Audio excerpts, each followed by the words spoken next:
Hi to all, good morning అందరికీ. ఈరోజు మనం ఈ వీడియోలో ఎస్ఎస్జిడి కానిస్టేబుల్ యొక్క రిజల్ట్స్ అనేది ఎప్పుడు వస్తాయి, అండ్ రన్నింగ్ ప్రాక్టీస్ చేయాలన్నా వద్దా అనేది, అండ్ ఫిజికల్ లక్ ఏమైనా ఉంటుందా అనేది ఈ వీడియోలో చూసుకుందాము. ముందుగా ఈ వీడియోలోకి వెళ్ళే ముందు ఒక ఎగ్జాంపుల్ చెప్తాను నేను. అదేంటి అంటే, నేను మొన్న లీవ్లో ఇంటికి రావడం జరిగింది ఒక 20 days. అయితే నేను మా ఫ్రెండ్స్ దగ్గరికి వెళ్ళిన, అక్కడ కరీంనగర్ వెళ్ళిన వాళ్ళని కలవడానికి. అని వెళ్తే అక్కడ నేను చూసింది ఏంటంటే, వాళ్ళకి మార్క్స్ మ్యాక్సిమం 80+ ఉన్నాయి అందరికీ.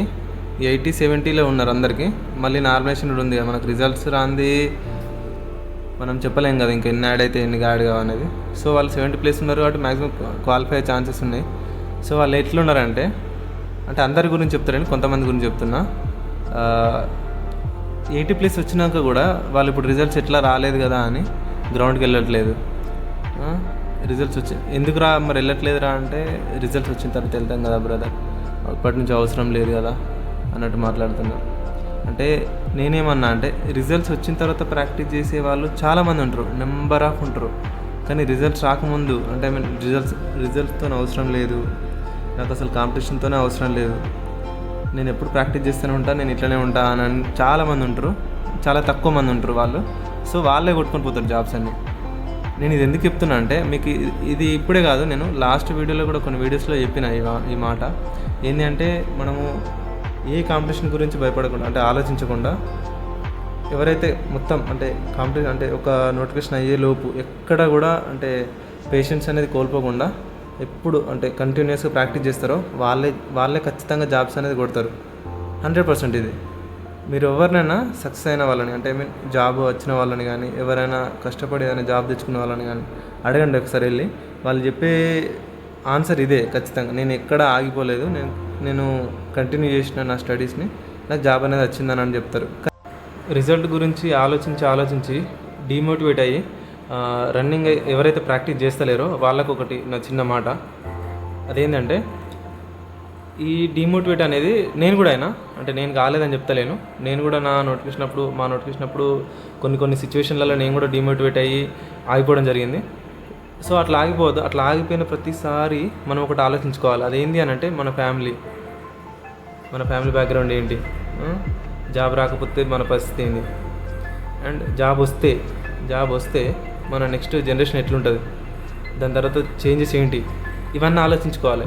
సో అట్లా ఆలోచించుకున్నప్పుడు మన మైండ్లో ఎట్లుంటుంది అంటే, ఒక లైక్ ఎగ్జైట్మెంట్, సో చేయగలుగుతా అనేది ఒకటి మోటివేషన్ లాగా అయిపోతుంది అన్నట్టు మైండ్. సో మీరు ఏంటంటే, ఇట్లా డిమోటివేట్ అయిన ప్రతిసారి మీ ఫ్యామిలీ గురించి ఆలోచించండి, సరిపోతుంది. ఇంకా పేషెన్స్ అనేది చాలా అవసరము. అది ఎట్లా అంటే, జాబ్ వచ్చేంత వరకే కాదు, జాబ్ వచ్చిన తర్వాత కూడా అది మనతోనే ఉంటుంది, అంటే మనతోనే ఉండాలి ఖచ్చితంగా. అయితే నేను జాబ్ చేస్తున్న వాడు చెప్తున్నా, పేషెన్స్ అనేది బాగా మస్ట్ అండ్ షుడ్. ఇంకోటి ఏంటంటే, రిజల్ట్స్ ఎప్పుడు అనేది చెప్తా. రిజల్ట్స్ మనకు ఇప్పుడు మొన్న ఆపరేషన్ సింధూర్ అనేది అదొకటి కొంచెం రావడం వల్ల కొంచెం డిలే అయింది రిజల్ట్. సో మనకు రిజల్ట్ చూసుకుంటే ఇప్పుడు ఈ మంత్ ఎండింగ్లోనే రావచ్చు, నెక్స్ట్ మంత్ స్టార్టింగ్లోనే వస్తుంది. అది రాకపోతే ఇంకా ఆగస్టు సెప్టెంబర్లో ఉంటుంది, ఇంకా అంతే. ఇంకా ఇంకోటి ఏంటంటే, రిజల్ట్స్ గురించి ఆలోచించకండి, నేను చెప్పాల్సింది ఇంతే. అండ్ రన్నింగ్ ప్రాక్టీస్ చేయాలన్నా వద్దా అని అంటున్నారు చాలామంది. రన్నింగ్ మీరు ప్రాక్టీస్ చేసుకుంటా, అంటే నీకు డిఫెన్స్ జాబ్ కావాలనుకుంటే, నువ్వు యాజ్ ఎ సోల్జర్ కావాలనుకుంటే నువ్వు రన్నింగ్ డైలీ ప్రాక్టీస్ చేస్తూనే ఉండాలి. ఇంకోటి ఏంటంటే, రన్నింగ్ ఇప్పుడే కాదు, మీకు జాబ్ వచ్చిన తర్వాత కూడా రన్నింగ్ ప్రాక్టీస్ చేయాల్సే ఉంటుంది. అంటే ప్రాక్టీస్ కాదు, చేయాల్సి ఉంటుంది ఖచ్చితంగా రన్నింగ్. ఓకే, అర్థమైంది అనుకుంటున్నా. అండ్ ఫిజికల్లో లక్ ఏమైనా ఉంటుందా? ఫిజికల్లో లక్ చూసుకుంటే మనకు రన్నింగ్కి అయితే లక్ అనేది ఉండదు, అది 100%. నువ్వు ప్రాక్టీస్ చేయాల్సిందే అది. ఇంకొకటి చెస్ట్ విషయంలో కానీ, మనకు హైట్ విషయంలో కానీ, చెస్ట్ విషయంలో కొంచెం మనకు లక్ అనేది ఉంటుంది. అది మనకు డిపెండ్ ఆన్ అక్కడ ఉన్న ఇన్స్ట్రక్టర్ని బట్టి. సో మనము ఎట్లా లక్ ఉంటుంది కదా అని, మీరు 78 ఉన్న వాళ్ళు ఇప్పటి నుంచి జిమ్కి వెళ్ళకుండా ఎట్లా లక్ ఉంటుంది కదా అని తినకుండా ఇంకా రూమ్లో పడుకుంటే దానికి మనం ఏం చేయలేము. సో మీరు దానికి తగ్గ ఎఫర్ట్స్ అనేది పెట్టండి. లక్ మీద డిపెండ్ కావద్దు ఎప్పుడు కూడా. లక్ అనేది ఎక్కడో 1% అనేది ఉంటుంది, మన కష్టం మీద డిపెండ్ అయి ఉంటుంది మొత్తము. సో మీరు రన్నింగ్ ఇవన్నీ మేనేజ్ చేసుకుంటా ఉండండి ఎప్పటికప్పుడు. రిజల్ట్స్ గురించి అస్సలు ఆలోచించకండి. అసలు రిజల్ట్ అనేది పక్కన పెట్టండి. రిజల్ట్, కాంపిటీషన్ ఈ రెండింటిని పక్కన పెట్టండి. మీ చదువు ఏందో, మీ రన్నింగ్ ఏందో ఇదే చూసుకోవాలి మనం అంతే. నేను ప్రతి వీడియోలో చెప్తున్నా, ప్రాక్టీస్ అనేది చేస్తూనే ఉండాలి. రన్నింగ్ కానీ మీ స్టడీస్ కానీ కంటిన్యూ చేస్తూనే ఉండాలి. ఇది ఎందుకు చెప్తున్నా అంటే మీకు ఈ నోటిఫికేషన్ కాకపోయినా నెక్స్ట్ నోటిఫికేషన్ యూజ్ అవుతుందని చెప్తున్నా. అండ్ ఇంకోటి ఏంటంటే మీరు రెగ్యులర్గా ప్రాక్టీస్ చేసేటోళ్ళకు ఎట్లుంటుందంటే, ఇప్పుడు ఈ నోటిఫికేషన్లో 1 మార్కుతో 2 మార్కులతో పోయినా కూడా మీకు నెక్స్ట్ నోటిఫికేషన్కి ఎట్లా అంటే ఇంకా టెన్షన్ ఉండదు. ఇంకా మీకు అప్పుడు డైరెక్ట్ ఒక 1 మంత్లో ఎగ్జామ్ ఉన్నా, 10 డేస్లో ఎగ్జామ్ ఉన్నా మీకు ఇంకా నో టెన్షన్ అట్లుంటుంది అన్నట్టు. సో ఆ కాన్ఫిడెన్స్ అనేది ఉంటుంది. సో మీరు ప్రాక్టీస్ అనేది రెగ్యులర్గా చేయండి. మనకు ఏజ్ ఉన్నప్పుడే ఏదైనా చేయగలుగుతాము. ఒక ఏజ్ అనేది దాటిన తర్వాత మనం ఏం చేసినా ఏం లాభం లేదు.